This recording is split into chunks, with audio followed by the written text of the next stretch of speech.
en el movimiento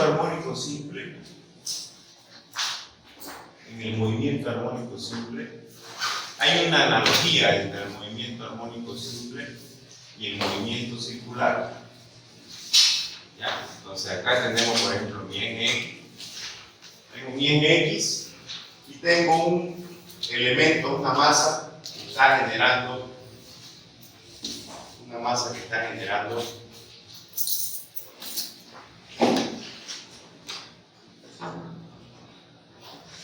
una trayectoria circular, ¿no es verdad?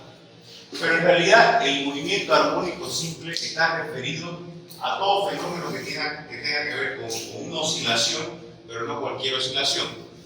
El movimiento armónico simple está referido a un movimiento oscilatorio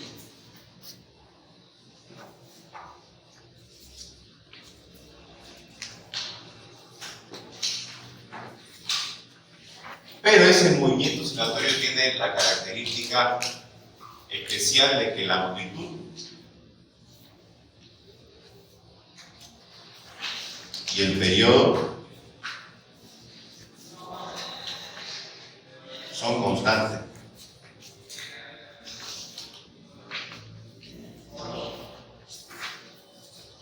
¿Verdad? Entonces, por ejemplo, si yo tengo una gráfica tiempo versus desplazamiento,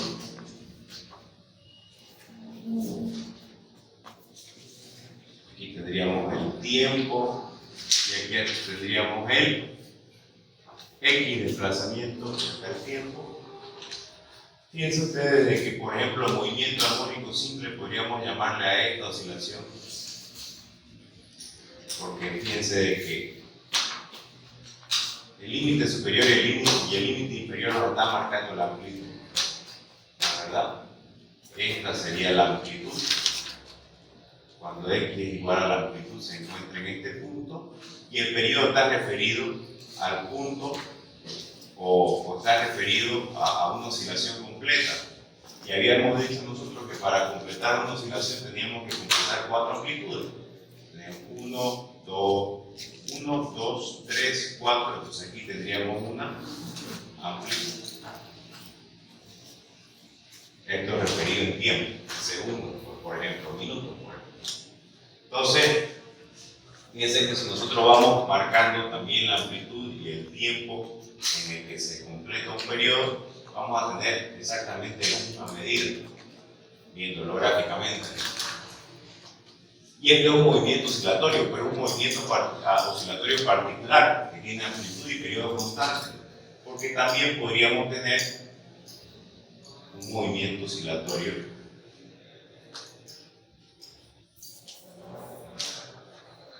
que sea irregular, donde aquí tendríamos también X, y tendríamos en este horizontal nuestro tiempo. Entonces, este es un movimiento oscilatorio, pero no es un movimiento armónico simple. Dicho eso, hay una analogía, repito, con el movimiento circular uniformemente, un movimiento circular uniforme, ni siquiera el movimiento circular uniformemente acelerado. Hay una analogía entre el movimiento circular uniforme y el movimiento armónico simple. Entonces, lo que preguntaba el compañero es de la deducción de esta analogía o del planteo de esta analogía. Fíjense ustedes que acá tendríamos nosotros una velocidad tangencial, una resultante de la velocidad tangencial, y lo que preguntaba el compañero es si aquí se suelta esta cadena o se suelta esta conexión entre el centro o entre el eje de rotación y la masa que se encuentra oscilando, y esto se queda despedido, ¿cuál sería la velocidad a la cual va a salir despedido el elemento? Entonces nosotros tenemos una relación bien conocida de, ¿dónde la vamos a escribir acá? Del movimiento circular uniforme, en donde la velocidad tangencial es igual a la velocidad angular por el radio. En este caso, nosotros sabemos, ¿no? ¿Verdad? Que el círculo tiene, la circunferencia tiene un radio, este es su radio, y este radio, fíjense que es igual a la amplitud, porque cuando la partícula se encuentra en esta posición superior, nos marca el punto máximo donde va a llegar, o que va a marcar nuestro sistema, que va a marcar nuestro sistema, en este punto máximo de donde el cual la velocidad se hace cero y empieza a acelerar en dirección contraria, ese punto nosotros llamamos amplitud. Esa amplitud es igual al radio. Entonces, ¿cuál sería la velocidad si es que se pierde la conexión entre el elemento que está generando la trayectoria circular? Al momento de perderse esta conexión, su velocidad tangencial o su velocidad de escape, si quieren llamarle, no sería velocidad de escape, su velocidad sería igual al producto de la velocidad angular por el radio.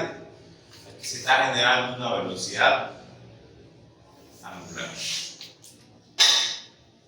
Fíjense ustedes, pero aquí estamos nosotros hablando de una velocidad tangencial resultante. Este vector de velocidad tangencial resultante se va a abrir en otros dos vectores. Se nos va a formar un triángulo de rectángulo. Aquí tendríamos la velocidad tangencial resultante. Aquí tendríamos otro vector. Entonces fíjense que el eje que nosotros estamos analizando, tratando de analizar es el eje X. Tenemos velocidad en X. Aquí tendríamos, por ende, una velocidad en Y. ¿Qué no la vamos a ocupar? La que nos interesa es la X. Y aquí tendríamos un ángulo gamma. Llamémosle gamma. Fíjense que esta línea que nos marca el centro con la partícula, la vamos a llamar el punto P, la proyección va a ser el punto P'. Y esta línea de acá, con la que se está formando el ángulo gamma, es perpendicular a esta línea. Por ende, este ángulo gamma se va a repetir acá. ¿Verdad? Entonces, la expresión que nosotros queremos encontrar, la que nos interesa verdaderamente, no es esta, porque esta es la del movimiento circular uniforme. La que nos interesa a nosotros es una expresión adaptada al movimiento armónico simple. No queremos la resultante, queremos la componente en el eje X. ¿Cuál sería esa expresión? Del movimiento armónico simple, la expresión análoga sería velocidad tangencial en X, que va a ser igual a la velocidad angular por la amplitud, que es el radio, y acá, como estamos trabajando con una componente de la resultante, y tenemos cateto adyacente, tendríamos velocidad angular amplitud por el coseno del ángulo gamma. Y el ángulo gamma, nosotros habíamos dicho que este ángulo gamma, por ejemplo, si hacemos un gráfico auxiliar por acá, si yo estoy analizando, por ejemplo, esta situación, donde mi movimiento comienza, supongamos que este es el punto P, acá inicia el movimiento y mi análisis termina por acá, sería mi punto Q. Voy a tener un ángulo alfa, que va a ser un ángulo inicial, un desfase inicial, porque fíjense ustedes que no siempre vamos a tener la situación ideal donde el movimiento se inicie. A esto le habíamos llamado nosotros el punto de equilibrio. No siempre se va a encontrar el movimiento iniciando en el punto de equilibrio o en X igual a 0. Entonces vamos a colocar nosotros un punto arbitrario distinto de 0, o sea, mayor a 0, de tal manera de que nos sirva a nosotros para plantear una ecuación genérica.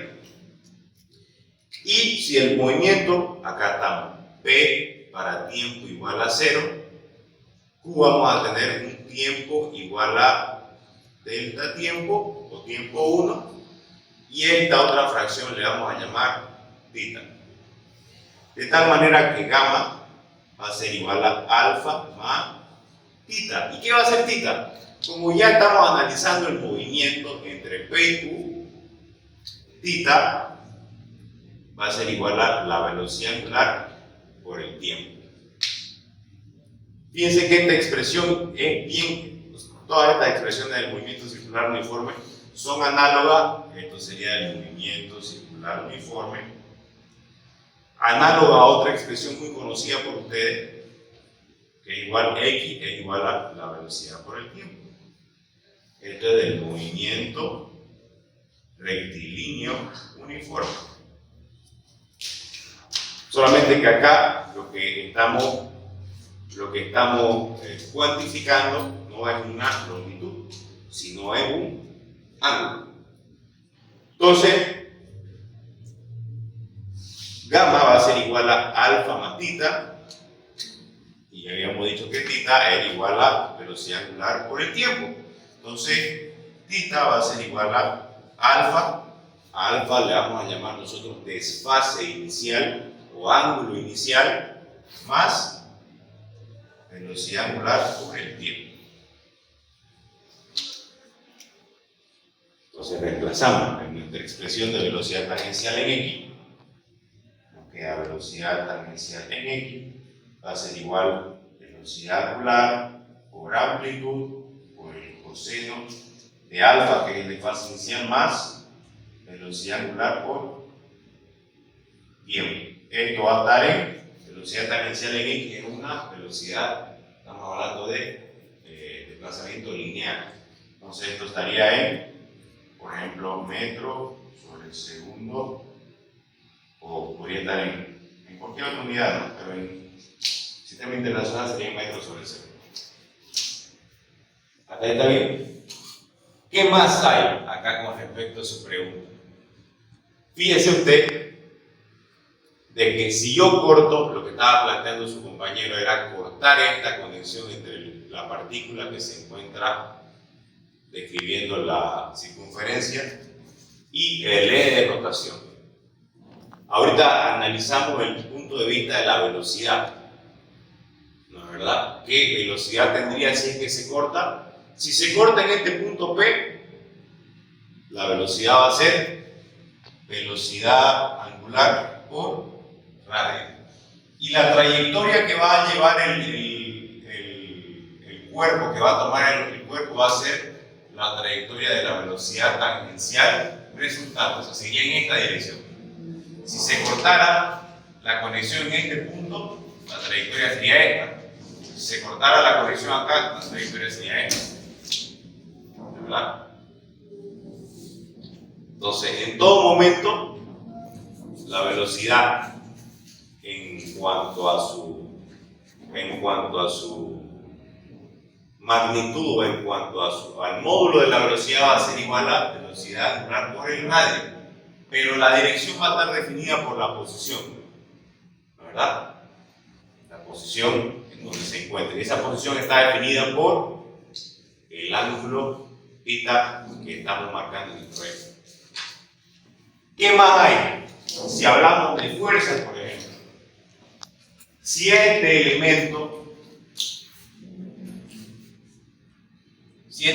se encuentra en equilibrio, fíjense que acá hay un equilibrio, esto está girando y girando y girando, ya sea que ustedes lo piensen como que esto es mi mano, yo tengo una cuerda y una masa y la estoy haciendo girar, o por ejemplo también lo podrían pensar como, por ejemplo, la Tierra y un satélite dando órbitas circulares alrededor de la Tierra, por ejemplo. Entonces, en el caso de que yo tengo algo en mi mano, o tengo un sistema masa cuerda en mi mano y lo estoy haciendo girar, en ese caso, esa fuerza que me permite el equilibrio y no permite que esto salga tangenciando la trayectoria o un punto dado, lo que no permite eso es una tensión en una cuerda, por ejemplo. En el caso de la Tierra y un satélite, lo que no permite que el satélite salga de órbita es justamente la fuerza de atracción entre masas. Entonces, veamos. Fuerza centrípeta o centrífuga, la fuerza centrípeta es igual a la fuerza centrífuga, es igual a la masa por la velocidad angular cuadrado por el radio. Y análogamente, esto lo podríamos nosotros enlazar con la fuerza de atracción entre masa, que es igual a constante E, M1, M2 sobre radio al cuadrado.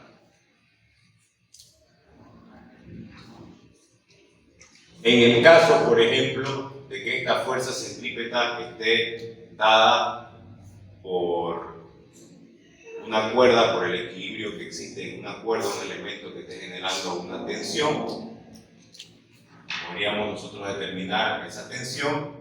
Y en el caso, por ejemplo, de masas muy grandes, como por ejemplo la de la Tierra, que genera interacción con las masas que se encuentran adyacentes, esa fuerza es invisible y es la fuerza de atracción entre masas.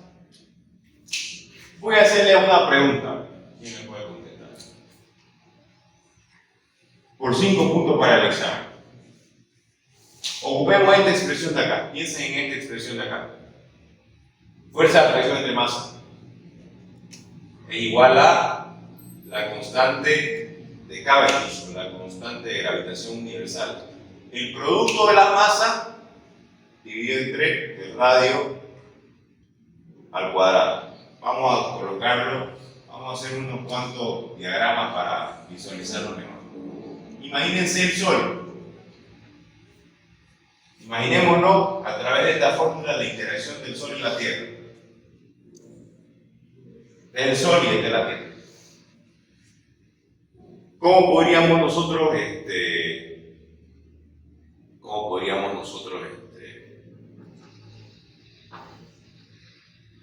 concebir de que existe equilibrio acá? Bueno, hay un equilibrio de fuerzas, ¿no? ¿Verdad? La Tierra se encuentra generando órbitas elípticas que son prácticamente órbitas elípticas, pero no son tan elípticas como se nos suele mostrar, ¿no? ¿Verdad? Tienden más a ser más regulares. Pero, aparte de eso, hay una distancia entre estas dos masas, ¿no? ¿Verdad? Hay una distancia entre estas dos masas. Esa distancia entre esas dos masas nosotros le vamos a llamar R cuadrado. Y aplicada a nuestra fórmula de atracción entre masas va a ser R cuadrado, ¿verdad? Esta distancia yo le voy a llamar R. Sí, voy a poner como un vector porque es un radio vector. ¿Qué más puedo decir? El producto, si yo aplico esta expresión, sería el producto de la masa del Sol por la masa de la Tierra por la constante de Cavendish entre la distancia entre la Tierra y el Sol. Este sería el Sol, este sería el Tierra.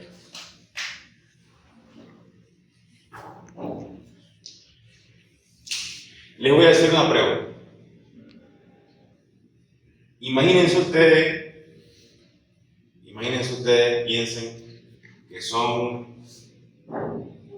tienen la capacidad de desaparecer uno de estos dos cuerpos. Imagínense que son Dios. Tienen la capacidad de desaparecer uno de estos dos cuerpos. Haciendo así, con un chasquido de los dedos. La pregunta es la siguiente. Si yo puedo hacer que desaparezca el Sol de manera instantánea, o sea, puedo decir que desaparezca el Sol y desaparece el Sol, ¿qué creen que va a ocurrir primero? En la Tierra. ¿Se va a apagar la luz? O sea, ¿vamos a dejar de ver la luz del Sol? ¿O vamos a sentir el desequilibrio de fuerzas que va a significar que esta fuerza de atracción entre masas desaparezca? Y hay una fuerza que no permite, si la Tierra se encuentra generando órbitas elípticas, que no están exageradas. Pero imagínense que quita el Sol, quita la Tierra en un punto dado del año, repito que estas órbitas no son tan exageradas. Entonces, existe una fuerza del Sol que no permite que la Tierra salga de órbita. Entonces, imagínense, regresemos al ejemplo. Si yo tengo la capacidad de sacar el Sol en un segundo, instantáneamente, ¿qué vamos a sentir primero? El desequilibrio de fuerza, que va a significar la desaparición de la interacción con esta masa, o se nos va a apagar la luz. ¿Qué va a pasar primero?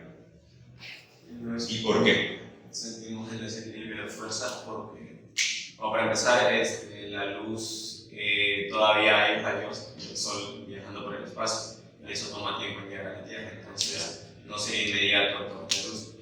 En cambio, la fuerza de atracción sí se la sentiría al instante, ya que, como dio el ejemplo de que cuando está girando algo y lo suelta, inmediatamente toma la dirección de la velocidad tangencial. Toma la dirección de la velocidad tangencial, tiene razón.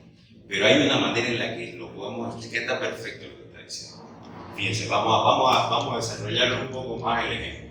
Siempre nosotros se nos ha dicho que en promedio, más o menos unos cuantos segundos, lo que tarda la luz del Sol desde la superficie hasta la superficie de la Tierra en llegar son 8 minutos. Entonces, el tiempo que tarda la luz del Sol entre la superficie y la Tierra son 8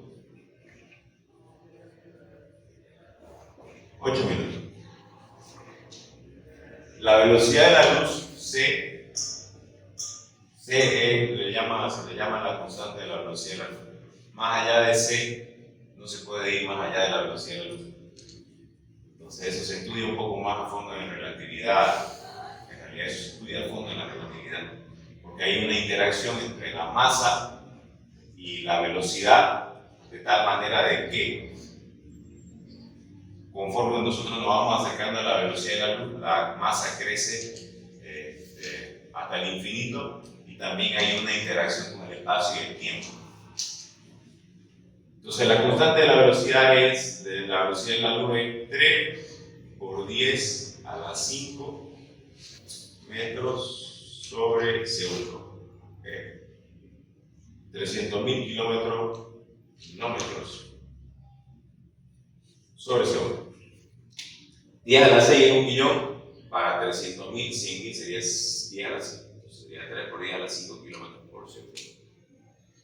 Veamos, ¿cuál es esa distancia R en magnitud? Entonces, la magnitud de R va a ser igual a la velocidad, que en este caso es la velocidad de la luz por el tiempo. Entonces, análogamente a velocidad por el tiempo, ¿verdad? R me estoy refiriendo al módulo de este radio vector que une el centro de la Tierra con el centro del Sol. ¿Cuánto sería esa distancia? Veamos. X igual a R va a ser igual a la velocidad, es 300.000 kilómetros por segundo multiplicado por el tiempo. 8 minutos serían 8 por 60 segundos. Para que hacer la transformación entre 8 minutos a segundos. ¿Cuánto sería? 300.000 por 8 por 60. 8 por 60, 6 por 8, 40. 480 segundos podríamos colocar acá.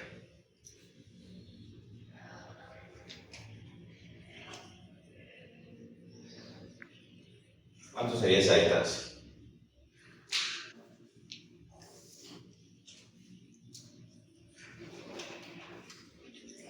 $300.000 por 480. ¿Cuánto sale? 144 millones. 144. Así igual a R igual a 144 por 10 a la 6 kilómetros. Esa distancia es recorrida por la luz en 8 minutos. Entonces ya tenemos cuál sería la distancia entre la Tierra y el Sol.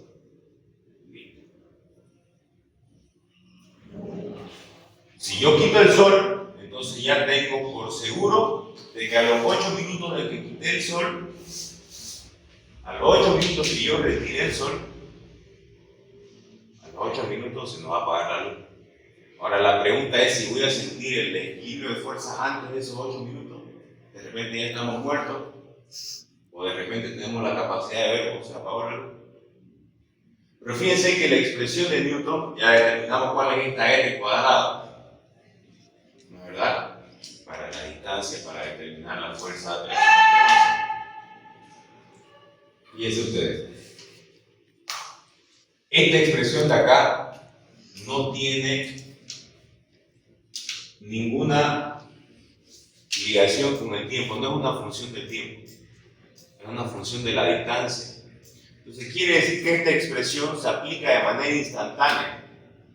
Habíamos hablado en la primera clase, cuando estábamos explicando este tema por primera vez, de que en esta expresión no se toma en cuenta el tiempo. Y justamente esa era una de las grandes fallas, una de las grandes falencias que tiene esta expresión a la hora, por ejemplo, de hacer interactuar tres masas. Hay un problema muy conocido que se llama el problema de las tres masas. Si ustedes quieren realizar el estudio de la interacción de tres masas, es un problema muy conocido en la física y no tiene solución con esta ecuación. Entonces, lo que primero sentiríamos, según el planteo de Newton, lo que primero sentiríamos sería el desequilibrio de fuerza. Porque según el planteo de Newton, nos está diciendo de que la fuerza de atracción entre masas se genera de manera instantánea. No toma en cuenta el tiempo, quiere decir que se genera de manera instantánea. Quiere decir que, por ejemplo, el Sol o la Tierra están interactuando con la partícula más lejana al borde exterior de todo el universo de manera instantánea, así como está interactuando con el Sol. Actualmente, hay teorías más avanzadas de la gravitación y de la atracción entre las masas. Hablan estas teorías, para dar un pantallazo, de que la acción de la interacción de las masas viene dada por, o se podría hacer una analogía con un pliegue. Imagínense ustedes una tela. Imagínense una tela como un mantel. Imagínense un mantel rectangular o de cualquier forma, no importa. Imagínense ustedes que tienen una bola bien pesada. Imagínense una bola de estas de bowling. Se pueden imaginar una bola de bowling. Y yo la coloco, vamos a agarrarla, la vamos a templar este mantel. Lo vamos a templar. Imagínense que hay 4 personas templando el mantel. O digamos que más, imagínense que hay 4 más 4 hay 8 personas. Está bien templado el mantel. No hay ni una arruga, está totalmente plano. Ahora, imagínense ustedes que tienen una bola de bowling y la van a colocar aquí. Aquí la van a colocar la bola de bowling. ¿Qué creen que va a pasar? Se templaba, ¿no? ¿Qué va a pasar? Se va a deformar. Se va a deformar. ¿Y cuál va a ser la tendencia de la bola? ¿Será que se va a quedar ahí? ¿Dónde creen que terminaría la bola? ¿Dónde alcanzaría el equilibrio? Tiende al centro de gravedad, que sería el medio del centro. Tiende a irse al centro, ¿verdad? Entonces, si esta bola es muy pesada, de repente si yo coloco una bolita más liviana, está bien templado el mantel, la coloco y no se va a ir al centro. Imagínense una bolita una canica de vidrio. Imaginemos que la colocamos en esta posición y el mantel está totalmente templado, perfectamente plano, nivelado. No tiene esa tendencia de irse al centro, ¿no es verdad? Pero la bola grande, que tiene mucha masa, tiene la capacidad de deformar el mantel. de una mayor manera de lo que podría hacerlo la bolita de vidrio, porque la bolita de vidrio también va a deformar el mantel. Entonces, veamos. Imaginemos que esta bola grande ya llegó al centro. Se ubicó en el centro del mantel. ¿Será que ahí va a alcanzar el equilibrio? Sí, no es porque lo va a deformar el mantel y ya va a quedar en el centro, ahí atrapado. Ahora imagínense lo siguiente. Una vez que está deformada esta bolita, este mantel, imagínense que ya está deformado el mantel con la bola grande de bowling. Ahora imagínense que yo coloco una bolita de vidrio aquí, una carita. ¿Qué creen que va a pasar?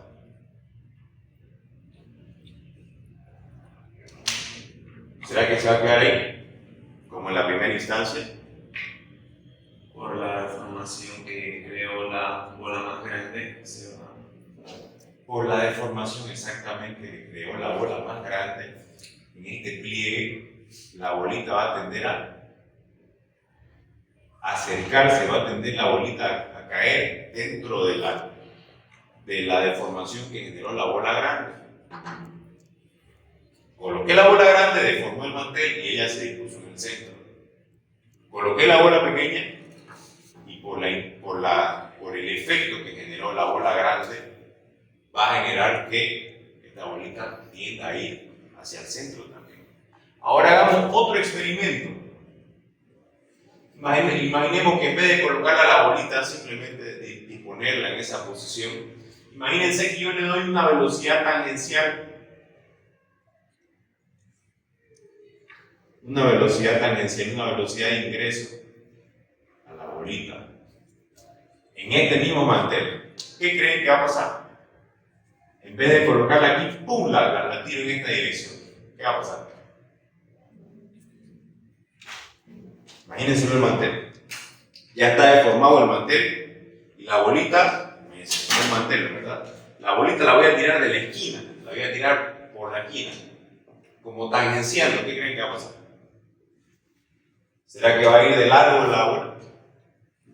De repente sí, digamos, si es muy grande la velocidad, puede salir de largo.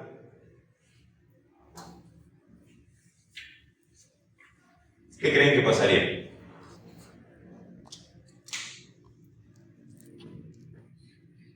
Fíjense de que como este pliegue está deformado, como el pliegue está deformado, la trayectoria de la bola ya no va a poder ser recta. Entonces fíjense de que como la bolita tiene ya una velocidad tangencial, tiene una inercia y el pliegue está deformado, lo que va a pasar va a ser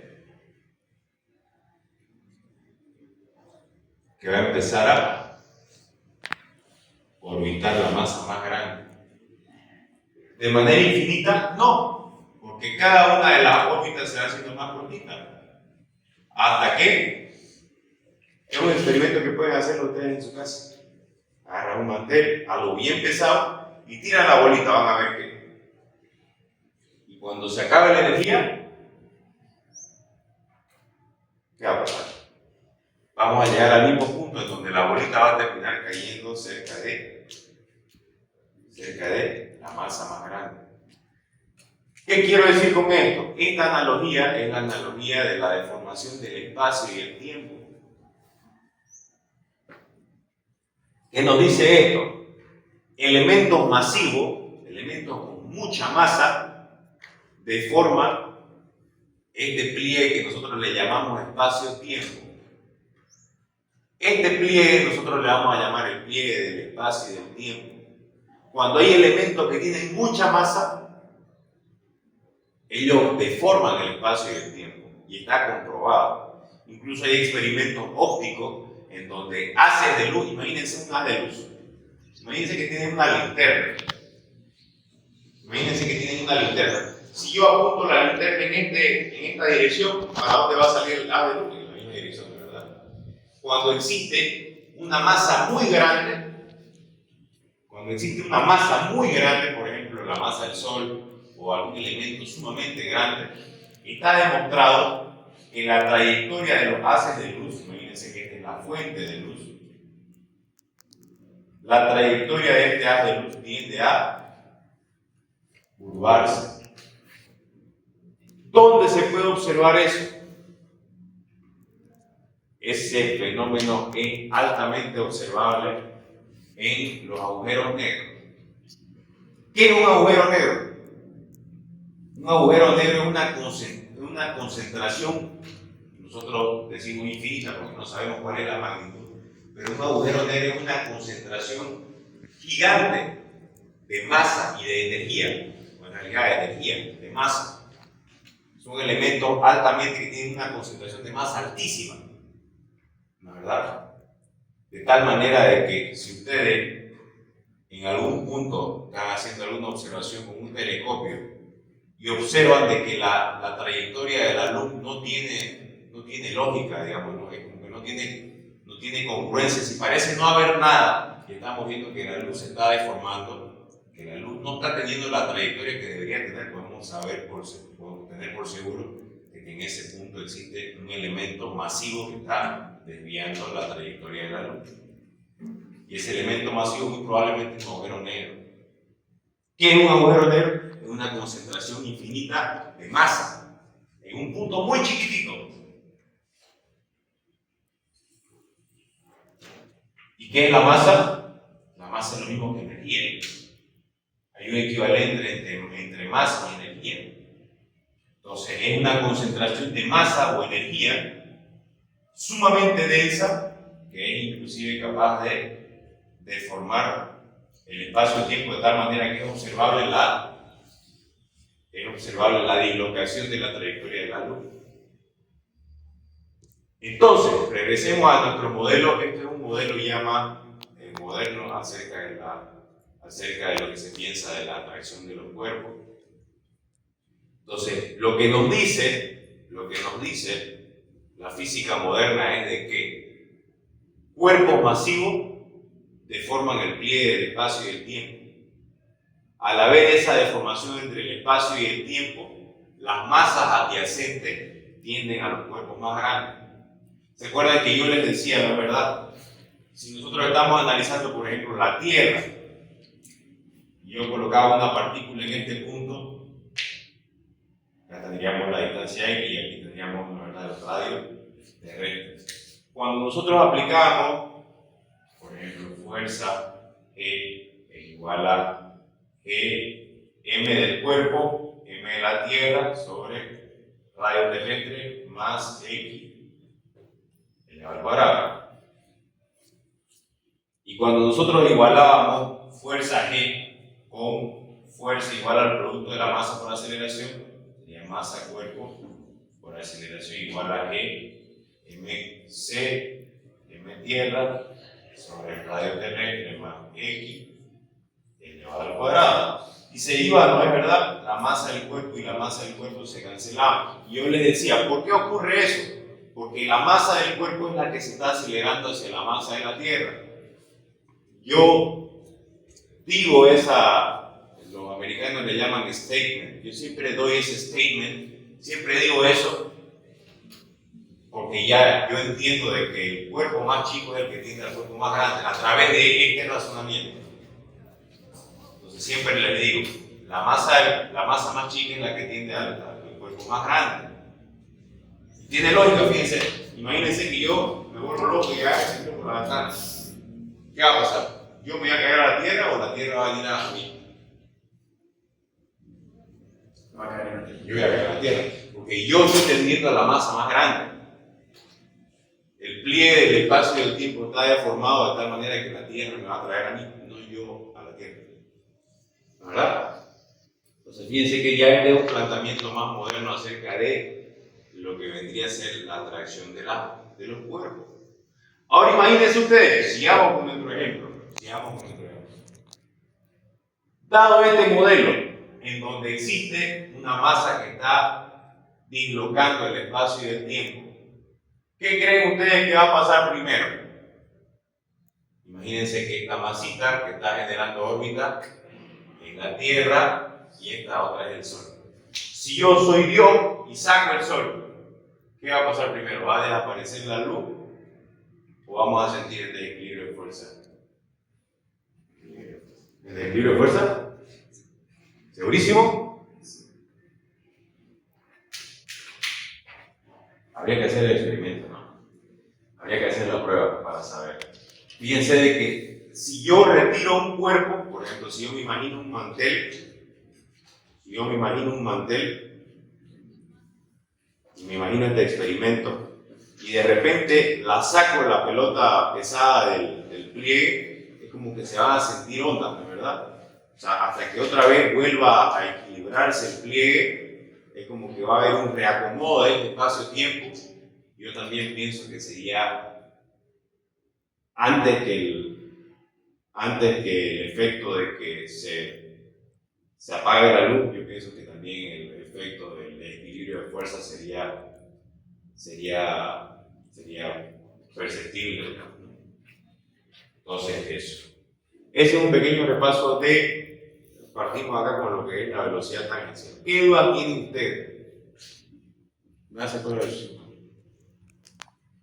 ¿Sí? ¿Qué duda tiene?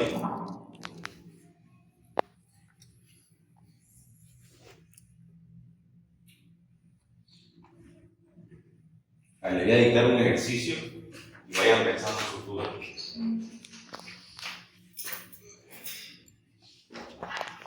Si la masa del segundo cuerpo más pequeño, la diferencia no fuera mucha, pero sí fuera menor, la tendencia a acercarse a un cuerpo más grande sería más rápido o más lento que un cuerpo más chico, porque ya tiene su propia deformación hacia la era. Fíjese usted que todo lo que nosotros estamos, lo primero que tenemos que entender nosotros es de que nosotros como observadores del cosmos, nosotros somos como un abrir y cerrar de ojos. A ver, me explico. Hay criaturas, por ejemplo, si no recuerdo mal, los mosquitos creo que llegan a durar una semana, 2 semanas. Hay formas de vida que pueden llegar a durar un día, por ejemplo. ¿No es verdad? Forma de vida primitiva. Insectos, algún tipo de organismos que duren un día. Por ejemplo, si nosotros tomamos como forma de vida básica, digamos, ¿no? Un espermatozoide. El espermatozoide es un elemento vivo que da paso cuando se une con el óvulo, ¿no es verdad?, un ser humano. Es una célula viva. Entonces, el espermatozoide es un elemento unicelular que es, no sé si estoy hablando quizás, ¿no? Bueno, unicelular, digamos, que está vivo. Y el espermatozoide tiene un periodo de vida de un día.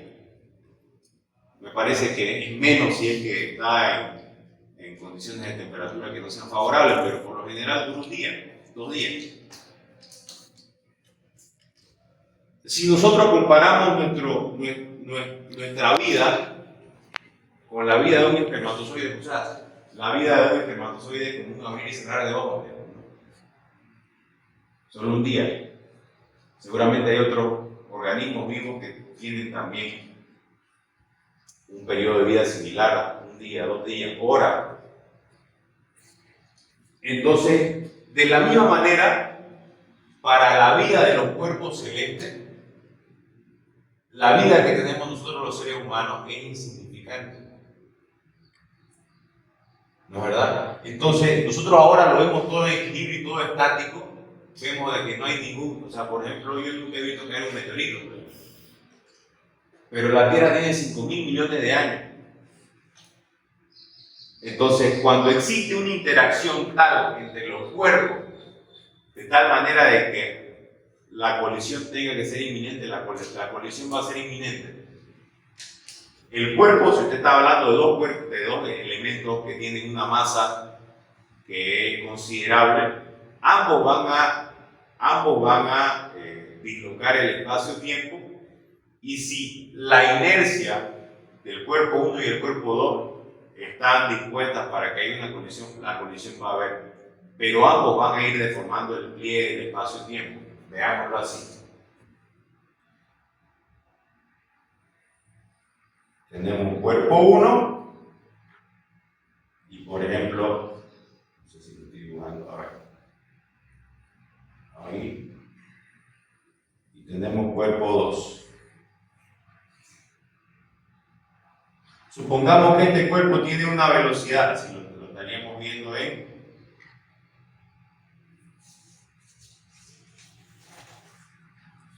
y si lo vemos en planta, por ejemplo, si este cuerpo grande que usted está mencionando, por ejemplo, tiene una velocidad en este sentido, o tiene una velocidad en esta dirección, tiene un vector de velocidad en esta dirección, y el otro cuerpo se encuentra por acá, si no hubiera interacción de la alteración del espacio-tiempo, de repente este iría tangenciando. Pero por la deformación que este genera en el espacio-tiempo va a generar una colisión, ¿verdad? Entonces, depende, no solamente, recuerden que los cuerpos no están estáticos, no solamente depende de la interacción de los cuerpos o de la masa de los cuerpos con el espacio y el tiempo, sino también depende de la inercia inicial de los cuerpos. Lo que nosotros estamos viendo ahorita, este equilibrio que nosotros podemos percibir, primero que es un equilibrio fugaz. Es un equilibrio fugaz. Cuando nosotros hablamos de, imagínense comparar, ¿cuánto puede vivir un ser humano? Con la bendición de Dios, un ser humano puede vivir 80 años, 85 años. Los más longevos, 90, 100 años. Pero comparen 100 dividido 5 por 10 son 5.000 millones. Entonces, por 10 a la 3, por 10 a la 6, por 10 a la 9, ¿cuánto da? 100 entre 5 por 10 a la 9, ¿cuánto da?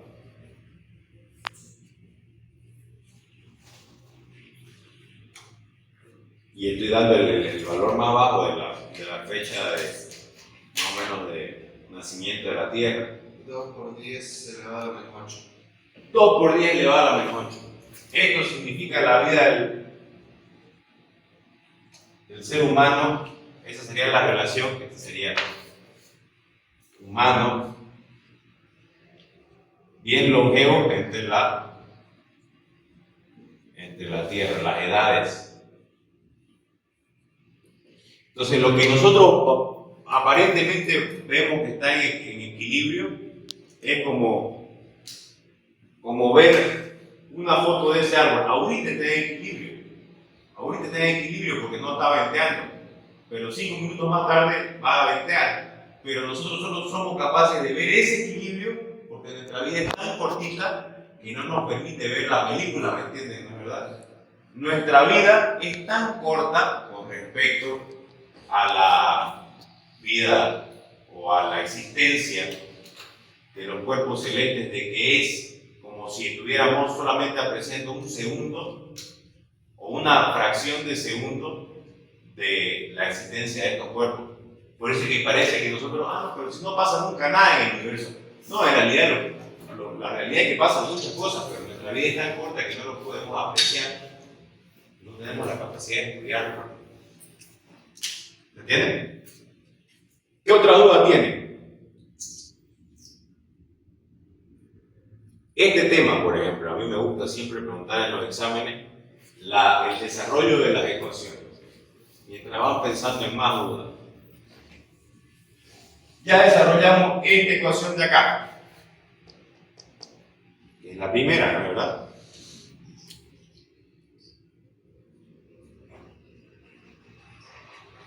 Esa es la primera ecuación. Vamos a desarrollar la otra. Pero necesito que vayan diciéndome su duda.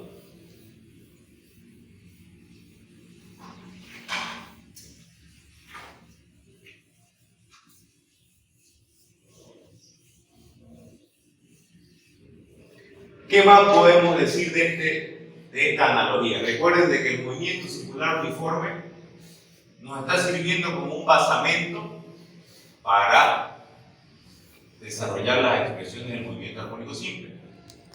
Entonces, fíjense, acá tenemos un eje X Tenemos una posición P, una posición inicial, y luego había una posición Q, ¿no es verdad?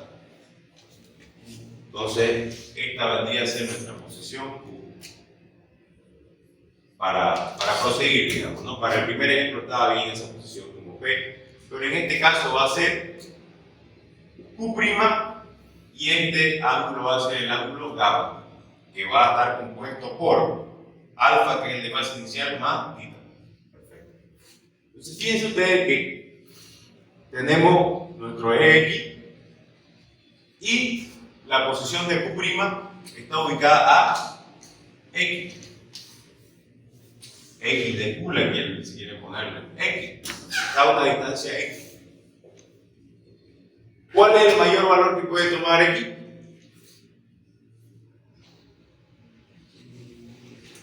¿Ah?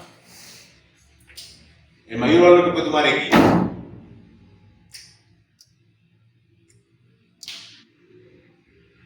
Aquí en el sistema, ¿cuánto puede tomar X?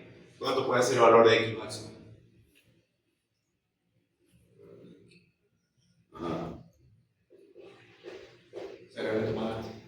¿Cuál será el punto más alto que puede tomar X? La amplitud. Exactamente, la amplitud. Entonces, X va a variar en qué rango. X igual a 0. Y X va a variar, X va a ser mayor o igual a 0, menor o igual a amplitud. Ese va a ser el rango de X. X vale 0, X no puede ser mayor a la amplitud. Y tendríamos que modificar esto un poco, ¿no? Porque técnicamente para acá van a ser valores negativos, pero no hace falta. X siempre va a variar entre la amplitud y 0. Entre amplitud y 0.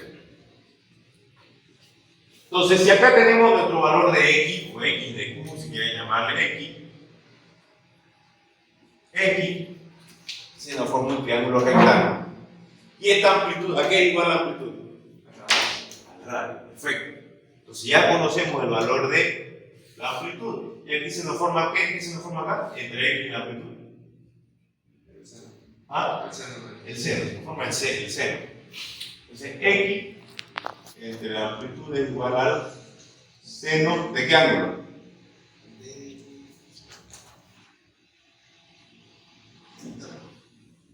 No es de θ.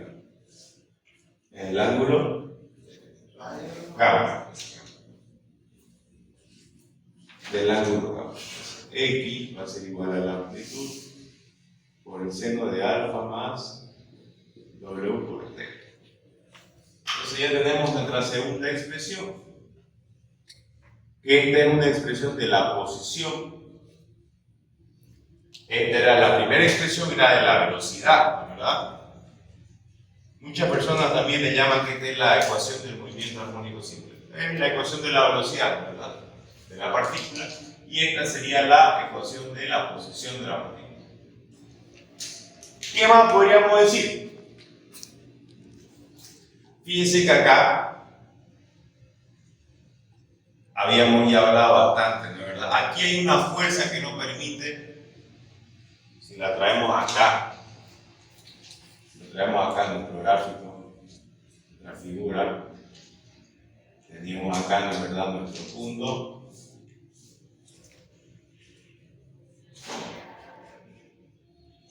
Velocidad tangencial. Acá hay una fuerza que no permite que este cuerpo salga tangencial, salga de órbita, salga de la trayectoria circular. Y esta fuerza nosotros le llamamos fuerza centrípeta.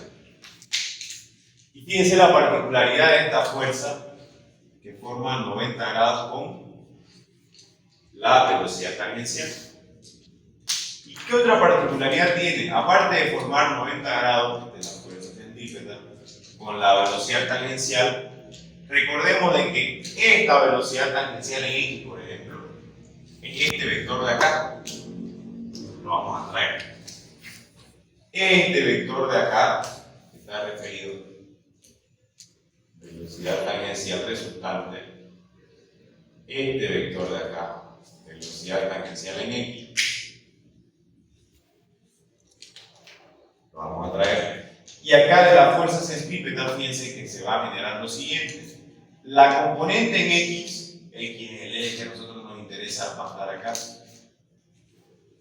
Fuerza centrípeta en X.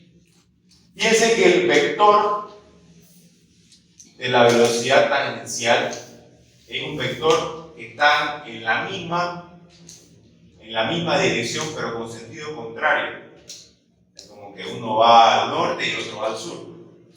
Uno va para arriba y el otro va para abajo. Entonces son contrarios. ¿Pero qué es la fuerza centrípeta? Abrámoslo un poco más. Fuerza centrípeta, habíamos dicho que era masa por la velocidad angular cuadrada por el radio. Si yo lo aplico al movimiento circular que estamos analizando ahorita, este radio vendría a ser la amplitud. Entonces, masa, velocidad angular cuadrada por la amplitud, si quieren. ¿Verdad? Pero, aquí hay una situación más. ¿De dónde sale, si se recuerdan, fuerza igual al producto de la masa por la aceleración? ¿Cuándo? ¿Cuándo la fuerza es igual a la masa por la aceleración? Cuando la masa es constante. La masa es constante. Cuando no varía la masa. Cuando no hay variación de la masa con respecto al tiempo, la fuerza es igual a la masa por la aceleración. La fuerza es igual a la variación de la masa sobre el diferencial del tiempo por la velocidad más la variación de la velocidad sobre el diferencial del tiempo por la masa sintética. Y esto es igual a aceleración. Y esta expresión se simplifica cuando no hay variación de la masa con respecto al tiempo. Por ejemplo, si yo tiro este marcador hacia la pared, no va a variar su masa. Entonces, para ese caso, por ejemplo, de que yo tire este marcador hacia la pared, no va a haber variación de masa. Si la masa es constante, la derivada de una constante es cero. Pues acá tendría el producto de la masa por la aceleración. Si yo igualo esta expresión de acá con esta expresión de acá, ¿qué me va a dar?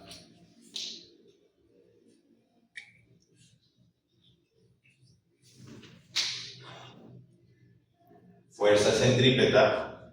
Vamos a analizar fuerza centrípeta igual a masa por la velocidad angular cuadrada por el radio. Y tengo que fuerza para una masa constante igual a masa por aceleración. Fíjense que nos va a dar, si analizamos estas dos, velocidad angular al cuadrado por el radio es aceleración centrípeta. Entonces la fuerza centrípeta también puede ser igual a masa por la aceleración centrípeta. ¿La masa va a variar? ¿Qué es lo que puede variar? La aceleración, ¿verdad? Entonces, fuerza centrípeta lo vamos a colocar en realidad con aceleración centrípeta en X. Sería fuerza centrípeta o aceleración centrípeta resultante. Y aquí de la misma manera tenemos nuestro ángulo gamma. Fíjense entonces ahora, ya estamos hablando de cosas más similares. Velocidad tangencial en X es un vector en la misma dirección que aceleración centrípeta, pero en distintos sentidos. Entonces, velocidad tangencial en X va para arriba y velocidad y aceleración centrípeta va para abajo. Entonces, ¿qué quiere decir? Cuando crezca la aceleración, cuando crece la aceleración, la velocidad va a disminuir. Y cuando crece la velocidad, la aceleración va a disminuir. Son vectores antagónicos, si quieren llamarle de alguna manera. Bien, entonces ya definimos lo que vendría a ser la aceleración centrípeta. Aceleración centrípeta en X va a ser igual a la aceleración centrípeta que va a multiplicar a qué o con qué componente va a trabajar. Aceleración centrípeta en qué está, ¿qué cateto sería? No. Opuesto. Entonces, cateto opuesto con hipotenusa, ¿qué? Aceleración centrípeta por el seno de gamma. ¿Y qué es la aceleración centrípeta? Velocidad angular al cuadrado por radio, o por velocidad al cuadrado por amplitud, o velocidad al cuadrado por x también. Y ahorita lo vamos a demostrar. Velocidad angular al cuadrado por x. Entonces veamos. Aceleración centrípeta en x va a ser igual a velocidad angular al cuadrado. Perdón, velocidad angular al cuadrado por amplitud por el seno de gamma. Ahorita vamos a demostrar que es velocidad angular al cuadrado por x. Ahora díganme ustedes, de esta expresión de acá, ¿qué hay acá que se parezca a acá? ¿Qué x? Amplitud por el seno de gamma. ¿Qué tenemos acá? Amplitud por el seno de lo mismo. Entonces esto también puede ser a velocidad angular al cuadrado por x. Si quieren colocarle más, menos. ¿Entienden? ¿Qué más? A ver, sigamos. ¿Qué tenemos? Entonces esta sería nuestra expresión 3. Esta sería nuestra expresión 2 de la 1. ¿Qué otra expresión nos hace falta? Pues hará falta, podríamos determinar. Hay una expresión que siempre es muy útil. Vamos a ir combinando algunas cosas.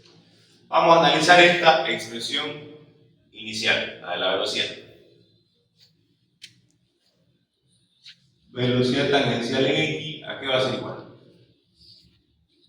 Velocidad angular, amplitud por el coseno de alfa más w por t. Y estas identidades que nosotros aprendimos en el colegio, vamos a ocupar una de ellas, en donde 1 es igual al coseno cuadrado de, en este caso este gamma, entonces coloquemos el gamma más el seno cuadrado de gamma es 1. Y vamos a despejar el coseno. El coseno cuadrado de gamma es igual a 1 menos el seno cuadrado de gamma. ¿Vale? Donde el coseno de gamma es igual a la raíz cuadrada de 1 menos el seno cuadrado de gamma. ¿Vale? Perfecto, entonces esto lo vamos a reemplazar. Coseno de gamma es esto. La velocidad tangencial en x va a ser igual a la velocidad angular por la amplitud. Y el coseno de gamma es raíz cuadrada 1 menos el seno cuadrado de gamma. Y si yo introduzco esta amplitud acá, vamos a ver qué sale. Velocidad tangencial en x es igual a la velocidad angular por la raíz cuadrada de amplitud. Para que entre esto a la raíz cuadrada tiene que dar elevado al cuadrado. Para que no se modifique la expresión. Entonces, amplitud cuadrada menos amplitud cuadrada por el seno cuadrado de gamma. ¿Qué hay acá de interesante? Esta expresión de acá. Seguimos con esta misma. Con esta acá, ¿qué tienen en común? Esta parte de acá. ¿Qué tienen en común con esta expresión de acá?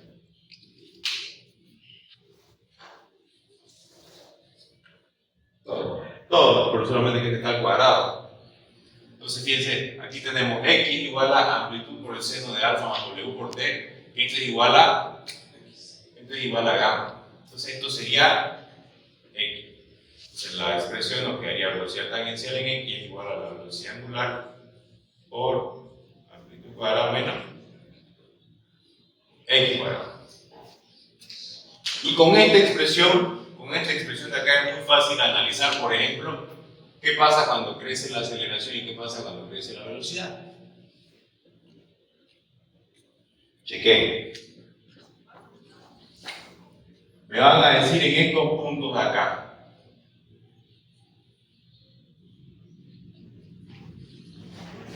Pongamos que tenemos una velocidad angular antihoraria. ¿La verdad? Tenemos acá, tenemos nuestra partícula acá y tenemos esta capa arriba. Antihoraria. Entonces estamos analizando estos tres puntos. Estos tres porque este no vale la pena porque es lo mismo que estos tres puntos. Díganme ustedes cuál es la velocidad tangencial en X acá. Recuerden que el eje X está así. Punto de equilibrio X. ¿Cuál es la velocidad tangencial en X en este punto de acá? Dígame. Máximo. ¿Ah? Sería velocidad máxima. Ya que está apuntado en el punto más alto. La velocidad sería la máxima. Sí. ¿Quién me dice lo mismo? ¿Quién me dice algo distinto?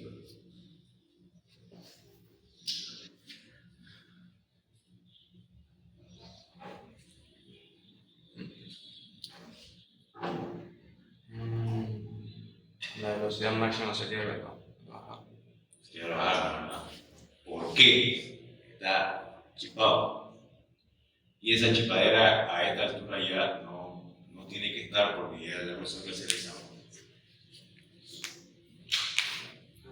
El eje que a nosotros nos interesa es este. Si yo le pregunto cuál es la velocidad tangencial resultante, siempre va a ser constante. Fíjense que la velocidad aquí, la velocidad acá, la velocidad acá, si yo marco la velocidad resultante, la velocidad acá es la misma. Pero lo que nosotros estamos analizando es la proyección.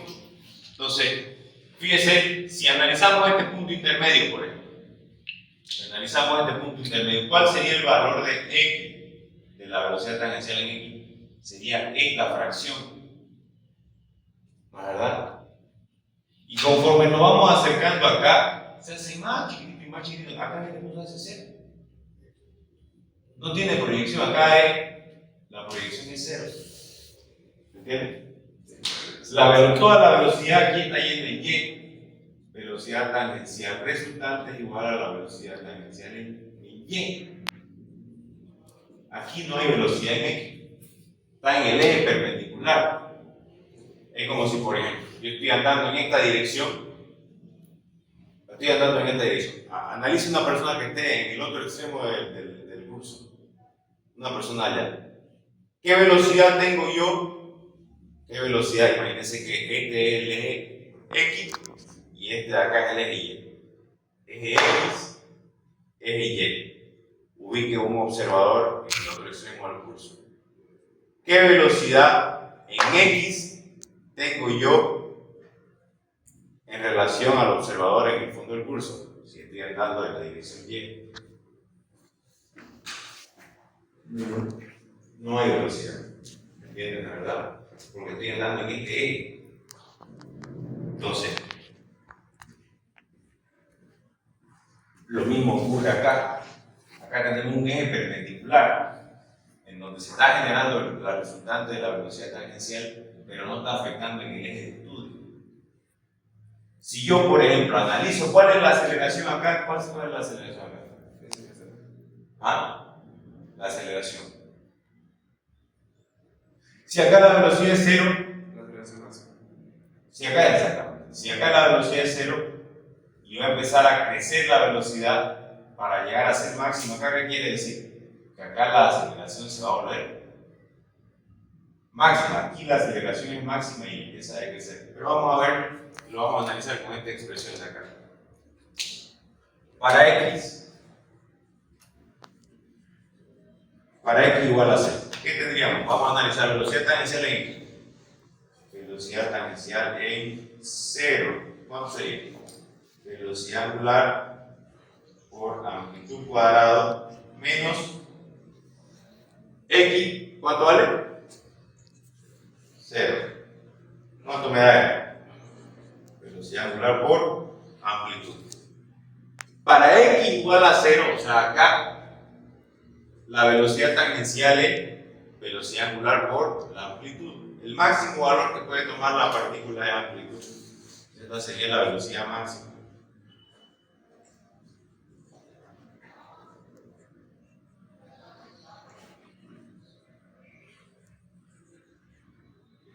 Px máximo. Y analicemos la aceleración. Aceleración tangencial en x, o aceleración centrípeta en x. Igual a aceleración tangencial en x, lo mismo. ¿Qué es igual? Velocidad angular al cuadrado por x. Velocidad angular al cuadrado por ¿cuánto vale x? Por 0. ¿Cuánto vale entonces?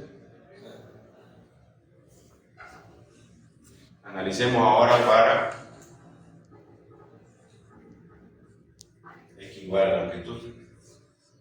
Velocidad tangencial para la amplitud va a ser igual a la velocidad angular por amplitud cuadrada menos. ¿Cuánto vale x? ¿Ah? ¿Cuánto vale x? ¿Cuánto da esto? 0. Porque amplitud cuadrada menos amplitud cuadrada es 0. Y si yo analizo la aceleración centrípeta en x, igual a la aceleración tangencial en x, va a ser igual a la expresión en esta. Más menos velocidad angular al cuadrado por x, ¿cuánto vale? Amplitud. ¿Cuál es el valor? El mayor valor que puede tomar x, la amplitud. Entonces la aceleración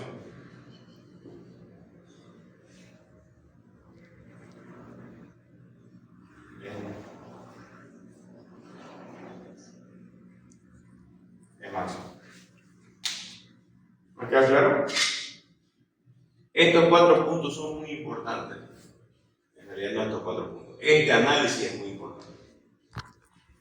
Si yo, por ejemplo, estoy analizando ya no solamente la velocidad y ya no solamente la posición, sino estoy analizando la energía del sistema, porque recuerden que también analizamos la energía del sistema. Es muy importante que nosotros ubiquemos estos puntos. ¿Por qué? Porque fíjense, díganme cuánto sería la energía cinética. Imagínense un sistema masa-resorte. Un sistema masa-resorte. Masa-resorte, con una constante carga. ¿Cuál sería la energía cinética? ¿Cuál sería la energía cinética del sistema en este punto para x igual a la aceleración? ¿Cómo? ¿Cuál sería la energía cinética del sistema para cuando el cuerpo se encuentra en esta posición de x igual a la amplitud? Recordemos que energía cinética es igual a 1/2 de la velocidad tangencial al cuadrado por la masa, o de masa por la velocidad angular por la velocidad tangencial al cuadrado. Para este punto de acá, ¿cuánto sería la energía cinética? Por eso, 0 porque están en el punto de Y. 0 porque no hay velocidad, porque como esto depende de b, en este punto sería 0, totalmente. ¿Quiere decir eso que ya no hay energía en el sistema? No. ¿Qué quiere decir? Que la aceleración está No me meta la aceleración. Estamos hablando de energía. En ese punto tiene toda la razón, en ese punto no hay energía cinética. Pero ¿quiere decir que se perdió la energía? Ya respondió bien, dijo que no. Exactamente, la energía no se perdió. ¿En qué se transformó si estamos en un sistema masa-resorte? una oscilación. Fíjense, Aquí estaría la partícula en equilibrio. O estaría en su posición más elongada, si quieres. ¿Cuándo sería que la partícula esté para x igual a la amplitud? Tendríamos el resorte súper comprimido, ¿no? Hasta la máxima posición. Tendríamos esto, el resorte estaría comprimido y la masa la tendríamos por acá. Esta energía cinética se transformó, aquí ya no hay energía cinética. ¿En qué se transformó la energía? Energía potencial. La energía total entonces acaba de ser la energía potencial elástica. ¿Qué es la energía potencial elástica? Igual a 1/2 de K por X al cuadrado. ¿Dónde la energía potencial elástica es mayor? Cuando X sea más grande. Y el máximo valor que puede tomar la amplitud, ¿cuál es? La X, ¿cuál es? Amplitud. Entonces la energía potencial elástica va a ser mayor cuando energía potencial elástica va a ser máxima, energía cinética va a ser 0, energía potencial elástica va a ser, vamos a analizar, energía cinética, ¿cuánto sería acá la energía cinética? ¿Sería máxima o 0? Si acá era 0, entonces acá sería máxima. Y lo que se repite acá se repite acá, y lo que se repite acá se repite acá. Analizamos. ¿Cuánto sería la energía potencial elástica para X igual a 0? ¿Cuánto sería? La energía potencial elástica para X igual a 0. 0. Este es 0. Y la energía cinética sería máxima en ese punto, ¿no es verdad? En este punto donde está la mayor velocidad, en el punto de equilibrio. ¿Aunque duda? Le voy a dictar un ejercicio.